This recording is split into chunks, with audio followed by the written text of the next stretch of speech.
What is happening, everybody? It is Trey here. I'm joined again by my dad, Sean, and we are into our next installment, going chronologically through the Beatles catalog, and today we are up to Help. If this is your first time joining us, guys, here are reactions to the classics. We review classic albums in a detailed track-by-track format, so if that sounds like something interesting to you, be sure to hit that big red subscribe button. And as always, this is the first time we've ever listened to Help.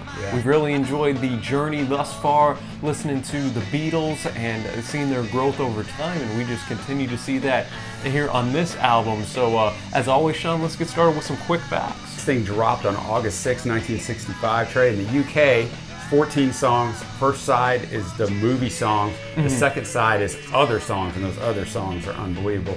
The US version is a straight up soundtrack, the 7 songs in the movie, and then a bunch of instrumental stuff. It is the 5th of 12 albums for the Beatles. It has 14 songs, about 33 minutes long. Of those, 10 are penned by Lennon and McCartney, 2 by George Harrison, his first appearance in a long time. Yeah. And then 2 covers. And this thing was critically acclaimed in its day as well. A bunch of Grammy nominations for Yesterday. And for the album itself, this was the first time a rock album had been nominated for Album of the Year. And they won this many. Good job, Grammys. Yeah, for real, man, especially after listening to this. But it was also interesting because they were able to do 4-track dubbing. They experimented again with some more instruments. This time Lennon and McCartney actually got on the piano. And instead of George Martin, he's kind of out now as anything on the album. He's still the producer of it, but he's not playing on it anymore. Yeah, so just continue to get better and better in the studio and use everything at their disposal. And that's going to take us into our first song, the title track, Help. And man, I was familiar with this song going into it, and this is one of my favorite Beatles songs that I've heard. It's going to be right up there near the top for me. I just love this song, dude. It's ranked number 29 on the Rolling Stones top 500 songs of all time. I just really love the vocals by Lennon here.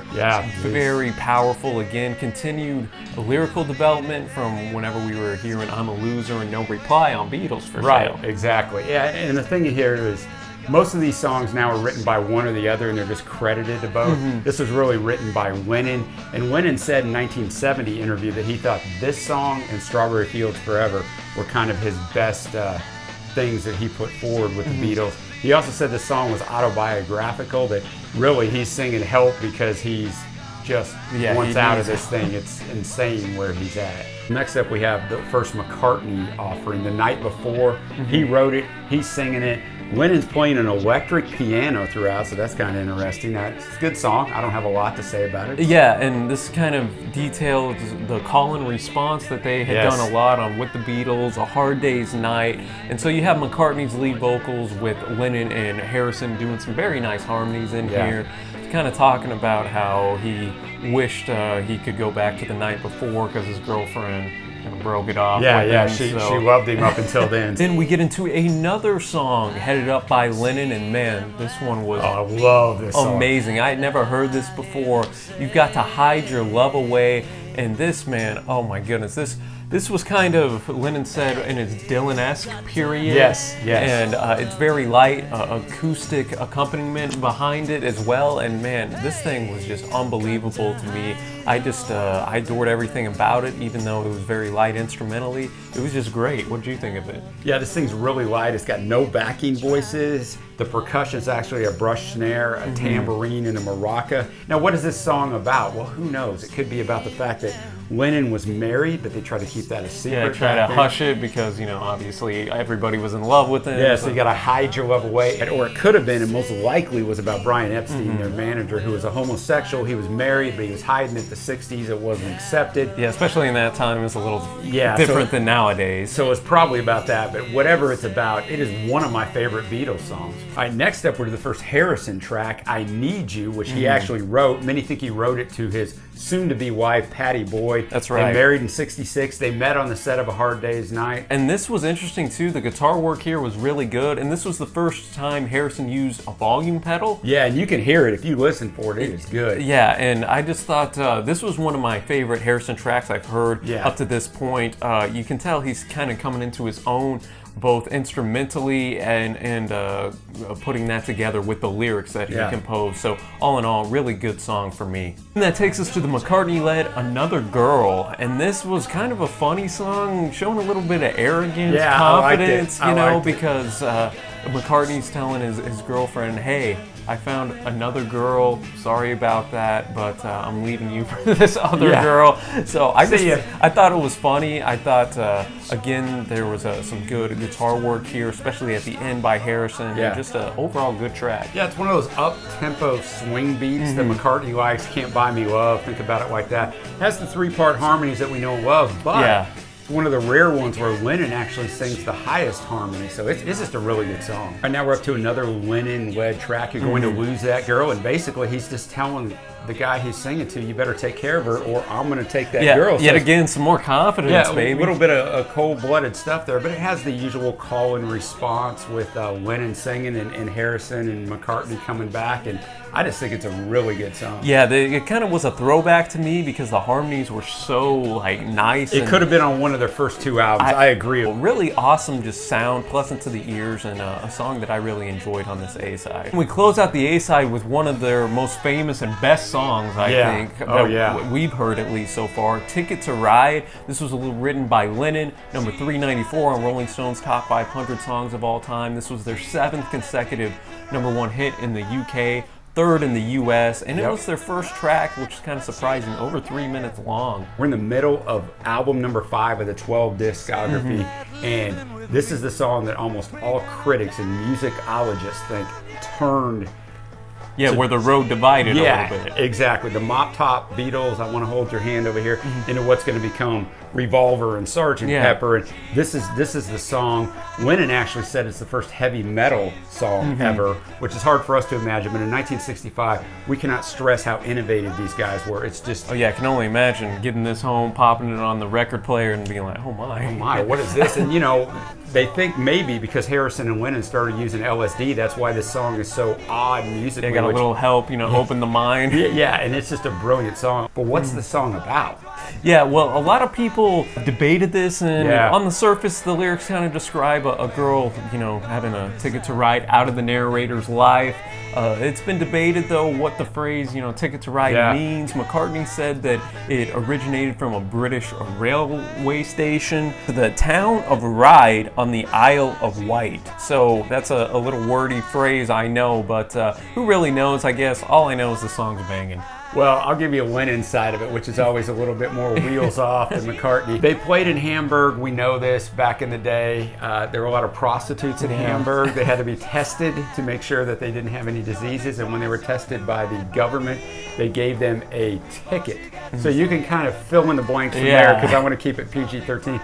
Lennon swore that's what this was about. McCartney disputed that. Trey, we're going to start the B-side out with a song written by Johnny Russell and Bonnie Morrison, Act Naturally. It is the Ringo offering on this.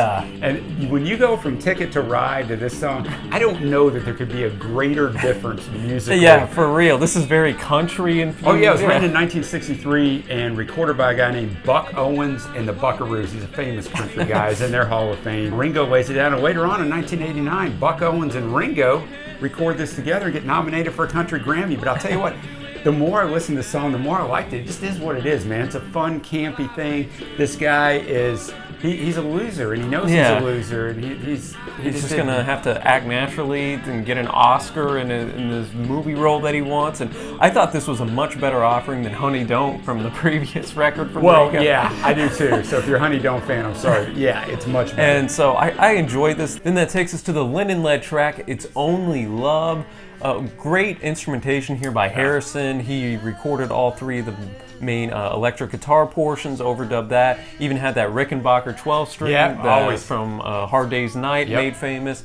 And all in all, I thought this was a nice kind of laid-back track, and I really enjoyed it.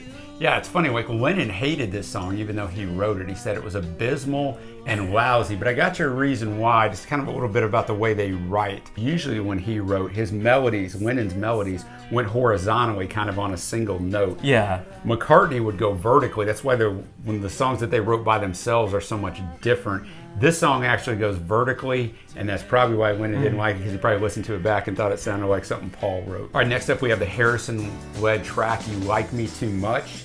He wrote it. It's really about just what it sounds like. Yeah. He says, you can't leave me. Girl likes me way too much. Yeah, I can do whatever. You're not going to leave me. So, yeah. And I thought it was another good, he only had 2 songs here, Yeah, but he I did thought good. they were both hits, and definitely a step up, it seems, from his previous work. And so all in all, another good track. Then that takes us into Tell Me What You See. This thing's headed up by McCartney with Lennon in the song as well. This again kind of shows a little bit of experimentation, what some think is displayed on Rubber Soul and Revolver. Start. And it was good because after each chorus there's an instrumental break. Got some really interesting instruments in here and some nice percussion too. Yeah, along with his normal drumming in here, Ringo adds in a pair of claves, a tambourine. It's a really good song, and it leads us into the McCartney-led track, I've Just Seen a Face. And let me tell you something, this thing is fire. It doesn't have a bass track on it, which is really strange for them. That kind of differentiates it. This thing sounds country. This thing is so good. It's one of my favorite songs on here. Yeah, and the rhyme schemes here were really awesome and just kind of builds in the songs. Yeah. I like the way it started off kind of a little bit slow, and then McCartney's delivering really quick lyrics. Yeah, it's ahead of its time. This was one of my favorites on the entire record, man. I just really, really enjoyed it. Probably, Paul's best overall song on here, besides, of course, the next track, Yesterday, which, man, this thing is an absolute classic. I know we were both very familiar with it. It's kind of hard not to be. It's one of the most famous Beatles songs of all time. Yeah, they said it was played 7 million times. Not all by Paul, but 7 million times last century. So that is insane. It's what, the 13th? Yeah, 13th best song on Rolling Stone's Top 500 Songs. And it was the 3rd most played song in the entire 20th century on the radio. This essentially, it's kind of a straightforward song about how a guy longs for yesterday when he was with his girl. He longs for the days they were together.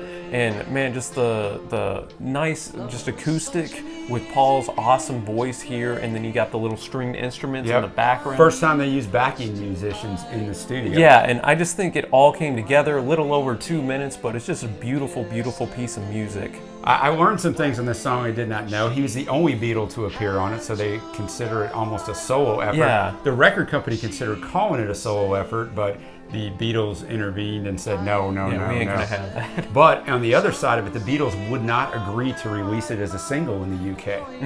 They had that kind of power over Parlophone, their record label, but it was released as a single in the United States. It sold 1 million copies in 5 weeks. Yeah. It was at #1 for 4 weeks. It wasn't released as a single in the UK until 1976, which is mind-boggling to me. It's interesting here, but they thought it sounded so much different they wouldn't allow it as a single.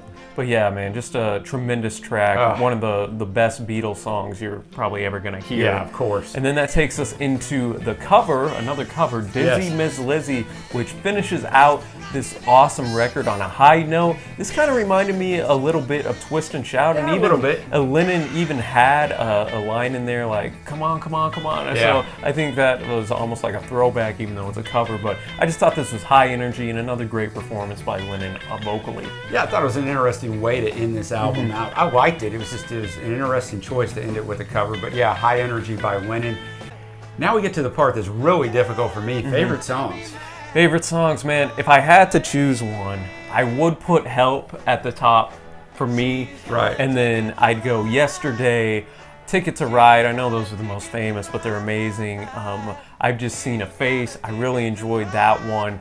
And man, I mean, you could choose so many on here, and I didn't really think there was a weak track on here. What about you? Yeah, I agree 100% with everything you said there. I don't have a least favorite track, and that kind of brings us to our overall score. Yeah, so for me, man, it takes a lot for me to go into the 9 range because Agreed. I want to make it special. I don't want to overrate things, so when a 9 does come, it has some weight to it. So for this, I'm going to go a 9.25. I think this thing was album of the year level, a little even above that. I just really enjoyed this. This is definitely my favorite record we've heard of them thus far, and I'm just excited, man. And people telling us it gets better from here, it must just be unbelievable. What about you? I'm going to actually mirror that. I give it a 9.25. I agree. I hate giving out 9s because, it just has to be a special thing. But there's just really no way you can't on this, with the fear that, it's going to only get better. But you can't grade the Beatles against the Beatles. You got to give it what it is.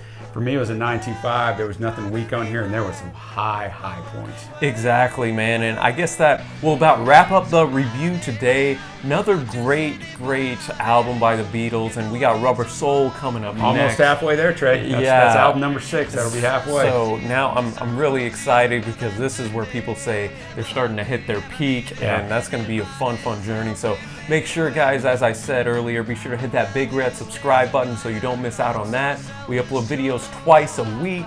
And Sean, as always, appreciate you joining. You're the research behind the operation. It's always a help for our listeners, no pun intended, out here, and to learn about these songs, go more in depth with them. So until next time, happy listening, my friends, and we will see ya.